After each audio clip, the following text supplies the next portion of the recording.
Hey, welcome to the podcast. Welcome to the Marketing Stack podcast, to be more specific. And on this podcast, well, we talk about marketing, we talk about tools, we talk about online apps, we talk about all things digital and systems and processes and things you need in your marketing so that you can actually generate leads and, get your business growing. And I was having an interesting conversation with a friend of mine, Dennis, who was actually on the podcast a couple months ago. And Dennis and I were riffing on about this concept earlier today about how everybody is, or there's a lot of people today who are just in for the selfish reasons of getting stuff, for doing something for you, for either for payment or for some sort of recognition or for some sort of something. And one of the things that's really interesting about the way that the world is and the way that people function today is everybody's on this instant coffee analogy, everybody's trying to get things immediately, right? It's like, do the thing today so that I can get this result, so that I can get paid. And we had this interesting concept, or this interesting discussion, Dennis and I, where I asked him this question of, well, how does he overcome that? How has he managed to change his perception on that? Because for me, my backstory comes from, my parents were very sort of systematic in receiving money in exchange for a thing. And that was the whole principle of sales is you give value, or you give a particular product, or you give something physical to somebody, and you receive money in exchange for that. Or it's this favor for favor, right? I'll do for you if you do for me. And in this creator economy, or in this gig economy, or in this online economy that we are currently functioning in, and we have been functioning in for a while now, it's this thing of you give value first, and then only later on do you reap rewards. Gary Vaynerchuk, Tim Bilyeu, a lot of the podcasters, a lot of the YouTubers have operated on this principle of having a side hustle, or having something going on the side where they can sustain themselves. They've been able to make money, and then being able to do free content, being able to give people value, be able to sit on people's podcasts for hours on end, talking about stuff and riffing off of ideas, and just being able to give people valuable information and tips and tricks. Clubhouse is a prime example of that, right? Where people are sitting for hours and hours on Clubhouse talking and having conversations. And going back to my backstory, like growing up in an environment where everything was paid for, everything was via payment, right? We always received things if we didn't do something, we were punished for it. Did you do your homework? Yes or no. If you didn't, you go to the principal's office. My parents were very big on, like, get all your homework and get all your goodies done before you can actually have a chill day on a Saturday, or before you can actually, do something else, or we could go for ice cream, or whatever the case may be. And I think a lot of people have operated in that way all along. Whereas, with this whole change that's happened, I myself have had to rethink how I do business, or how I am operating. And starting this podcast and actually getting guests on, and having these conversations, or being open about how things have changed and how marketing operates today. Obviously, with the Facebook ads and Google ads, and the way marketing works is there is this exchange. There's this, hey, download my free ebook, or download my free thing, or come to my webinar, or do something so that I can eventually market to you or sell something to you later on.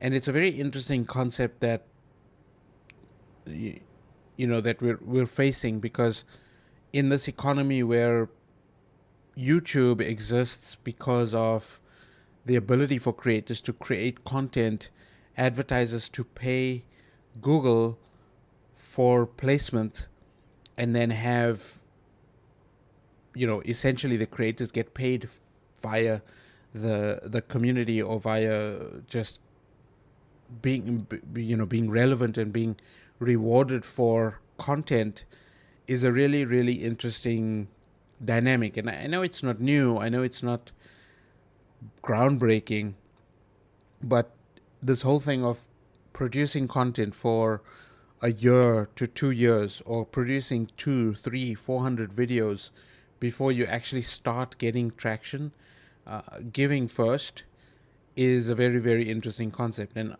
Gary Vee talks about jab, jab, jab, right hook, where it's all about give, give, give first, and then asking for something, or getting paid.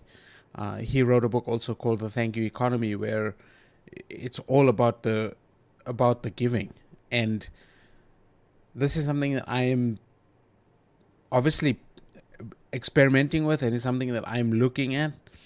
I've seen a lot of other creators do very successfully, pull this off very successfully with YouTube channels and Twitch channels and loads of other places like TikTok and Instagram and Facebook. And it's something that, yes, we take the time to create value, we take the time to create the content, we take the time to help out other people. And what Dennis and I were talking about, and what one of the things that I was talking about in terms of this shift that I think I need to make, or the shift that he helped me understand, is that from a sales point of view, or from a results point of view, when there is a result, then there's this expectation that something is going to happen. And what Dennis said to me was quite profound, was that when he doesn't expect anything, when he doesn't care about what the outcome is, and Gary Vee also talks about this, then there's no need to hang up on the stress, hang up on the fact that we need to get a result. Because if you really think about it, like, we put out YouTube videos, the game is consistency. And so the result of each video, while we want videos to go well, we want our podcast to be listened by more people, we want our podcast to be listened by more people. The fact of the matter is that it's only going to gain traction once there's volume. And that's what these systems are all about, right? When we're using an email marketing system, or we're using an email marketing platform, maybe like ActiveCampaign or some other tool, ConvertKit maybe, is we have the ability to mass email, or email many people at the same time. It's an efficiency system. It's something that helps us create efficiencies, so that we can plan engagements, so that we can plan content and prepare or nurture a relationship. We don't have to email people one by one anymore, because we can create an automation, we can create a system around developing that relationship. Of course, once people start interacting with us, and once they start communicating with us, and once they start commenting in the description, below the description, or commenting on, or emailing us and saying, hey, they got value, or whatever the comment is, that's when we can start getting a little bit deeper in the conversation. Maybe they buy a product, maybe they join a course, maybe they jump on a Zoom call with us, maybe they do a podcast interview. That then is a further development of that relationship.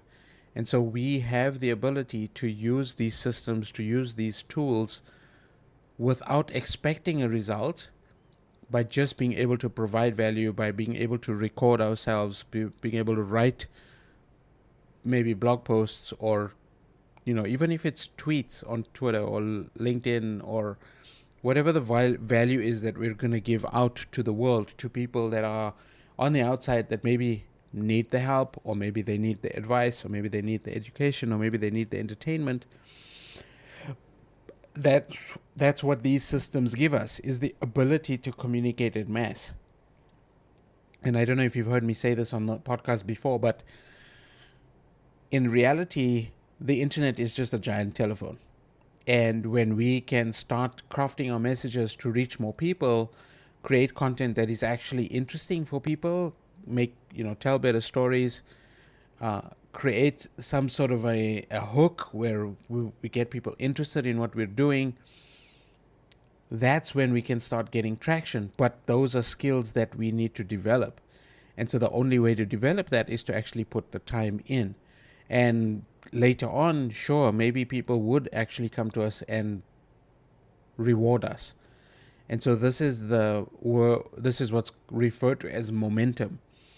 The word momentum by definition means that when you start pushing something, and if I can use an example, when you start pushing something that's really heavy and really big, it starts off really, really slowly. We can all relate to maybe when we need to jumpstart a car and we need to, push the car along, so maybe the battery died or whatever the case may be. And so we need to start the car to get the engine turning again. The first couple of seconds of actually pushing that vehicle is difficult. It's hard. But once we start getting momentum, then the car starts picking up speed a little bit faster. And so that's what content does for us online. That's what these relationships do for us, even in real life. Not to say that online is not real life. Online is real life. It's just a different medium. It's just through a different device.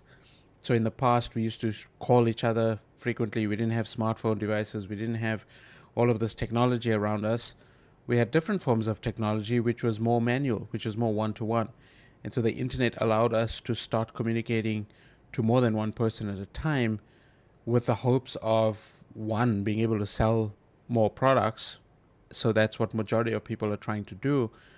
But two, then this other sort of byproduct of communication happened where, hey, we can actually help people at scale. And if you really, really, really think about it, books are a form of that, a form of value.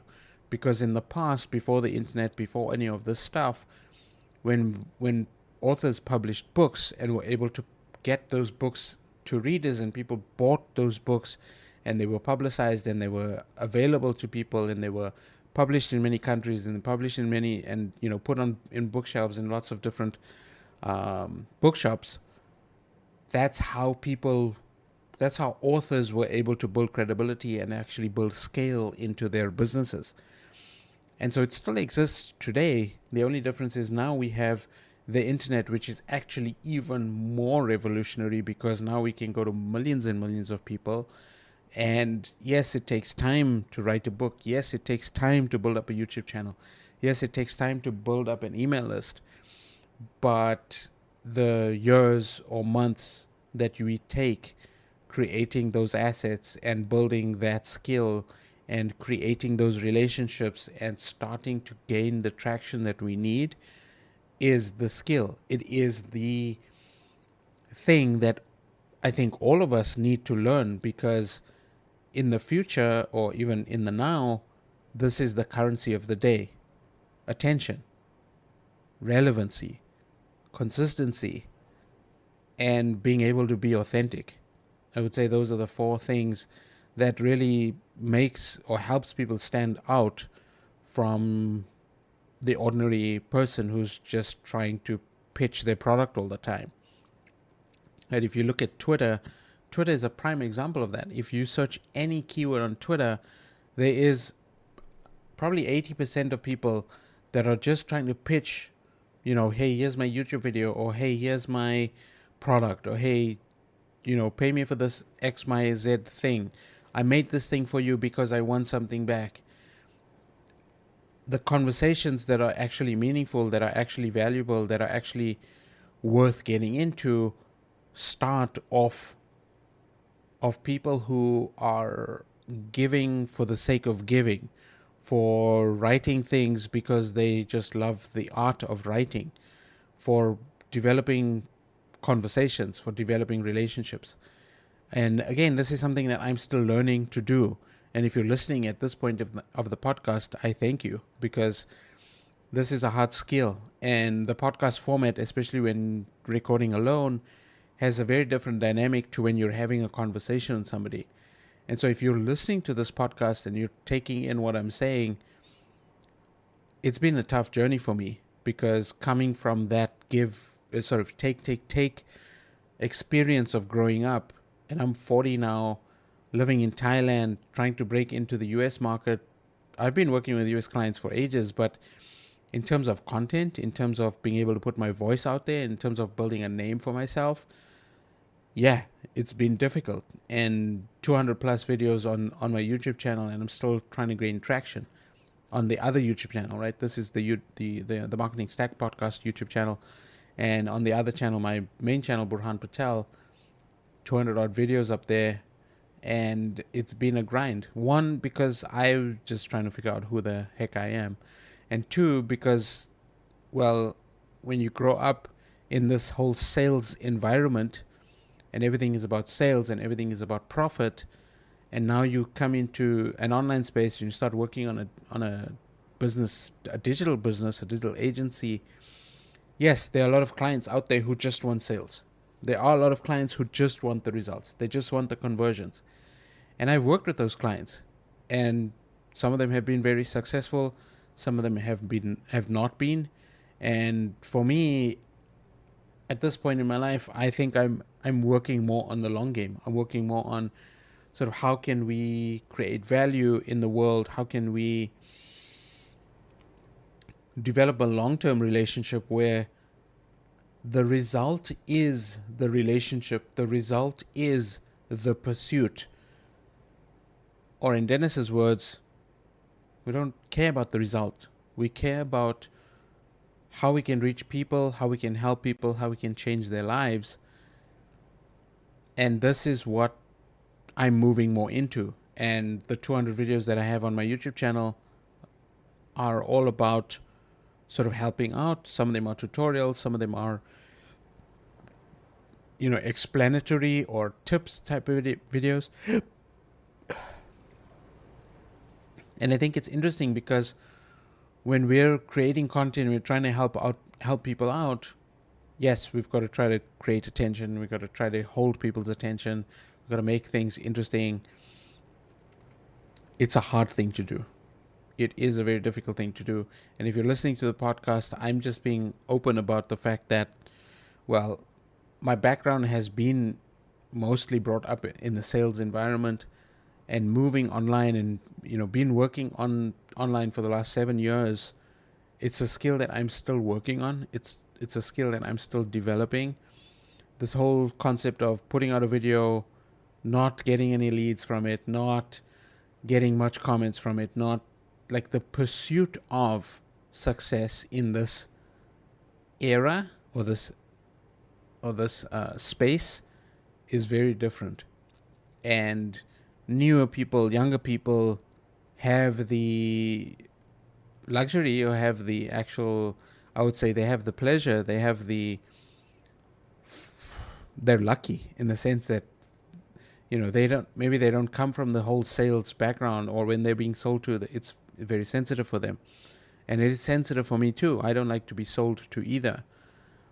But being able to earn a living and build a life on less pitch and less sales has been challenging. I would say that I'm doing fairly well. I'm doing quite well. I'm on par to do 6 figures this year still. But it has been a struggle. It has been interesting, just the psychology of how do you actually put out value for a year to 2 years, knowing that there might not be any reward or any result. And so I employ you to experiment. I employ you to play around with different formats. I employ you to read a lot of books to figure out how to actually storytell, how to actually craft a good hook, craft a good headline, how to actually get people interested, how to get sort of good design on thumbnails and, websites and posts, and how to actually get attention in that way, because that's the currency. That's the thing that's going to help us elevate our authority. And if you really think about it, books sell because of good titles, because of good covers as well, and then because of good testimonials. You get good reviews by people, by publishers, by friends, family, by lots of reviews on Amazon or wherever you're publishing. That's what actually helps and generates interest. And so you'll see, obviously you would have seen when people publish books, they go on the podcast circuit or they get interviewed on YouTube channels, and that's their publicity. That's they putting their opinion out, and a lot of times it's some of the content from the book that they're giving inside of those interviews, because that's what they want people to actually see more or learn more or dig into the topic a little bit deeper.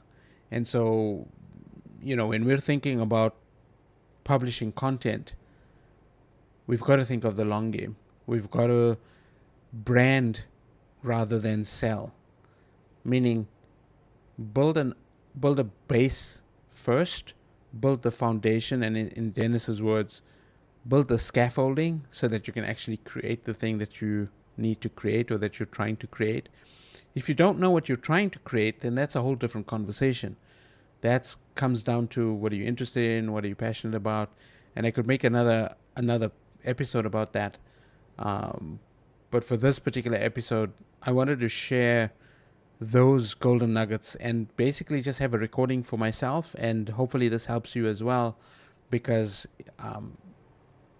this shift in how do we give first without necessarily monetizing is an important concept. And I know a lot of my content on my YouTube channel, on Burhan Patel YouTube channel, talks about monetization, and it talks about how to grow your business. I think that the way to grow your business is to grow your relationships first, is to build those connections, to be the connector, so that we can actually invest the time, invest in the education that we need, and the conversations we need to have into creating that growth and creating that momentum. So with that being said, thank you so much for listening. And if you're listening to this on YouTube or you're watching me on YouTube, then definitely hit the like button, subscribe. And if you like the other podcast episodes, you can check out the playlist over here where the other guests have been interviewed and the other conversations have been uploaded. So with that being said, thank you so much, and I'll catch you on the next one. Happy trails.